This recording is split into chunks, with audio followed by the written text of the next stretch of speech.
আপনি কি জানেন এশীয় উপমহাদেশের ভিতরে গুগলে বেশি সার্চ হওয়া খাবারের নাম কোনটি? যে দর্শক টাইটেল থেকে হয়তো উত্তরটা মনে মনে ভেবে ফেলেছেন, তার নাম বিরিয়ানি। তাহলে চলুন আজকে এ টু জেড বিরিয়ানি সম্পর্কে জেনে আসি। খুব শীঘ্রই হয়তো বিরিয়ানি আমাদের জাতীয় খাবার হিসেবে ঘোষিত হতে পারে, কারণ যেভাবে আমাদের শহরে বিরিয়ানির দোকান গড়ে উঠেছে, এটা শুধু একটা আশঙ্কাই মাত্র আমার। 100 থেকে শুরু করে 500 টাকা মতো হরেক দামে পাওয়া যাচ্ছে হরেক রকমের বিরিয়ানি। কিন্তু আসল বিরিয়ানি যারা খায়নি, তাদের কাছে লাল কাপড় টাকা হাঁড়িতে সুগন্ধি রঙিন ভাত মাংস মানি বিরিয়ানি। আজকে আমি বিরিয়ানির একটি ধরন নিয়ে আপনাদের সাথে কথা বলবো, যা আমাদের সবার প্রিয় কাচ্চি বিরিয়ানি। কাচ্চি বিরিয়ানি তাজিকিস্তান এবং উজবেকিস্তান জাতির মাধ্যমে এর প্রচলন শুরু। তারা মাংসের সাথে চাল, মাখন, গোলমরিচ, লবণ, এলাচ, জয়ফল ব্যবহার করে বানিয়েছিল এই বিশেষ খাবারটি।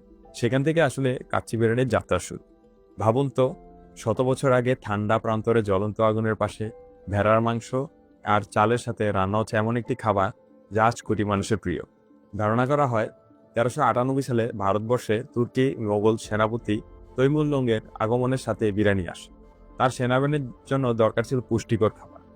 তখন চাল, মাংস আর মশলা এক হাঁড়িতে দিয়ে রান্না করতো এই খাবারটি। এই সহজ পদ্ধতিটি আজকে কাচ্চি বিরিয়ানির মূল ভিত্তি। এখনকার দিনে কাচ্চি শুধু একটি খাবার নয়, এটা একটি বাঙালির ইমোশন। বিয়ে থেকে শুরু করে যে কোনো পারিবারিক অনুষ্ঠানে সবখানে কাচ্চি বিরিয়ানি মানে একটি স্পেশাল মুড। তো প্রিয় দর্শক, আপনার প্রিয় কাচ্চি দোকান কোনটি অবশ্যই কমেন্টে লিখে জানাবেন। আর ভিডিওটি যদি ভালো লাগে তাহলে অবশ্যই লাইক শেয়ার দিবেন। ধন্যবাদ সবাইকে।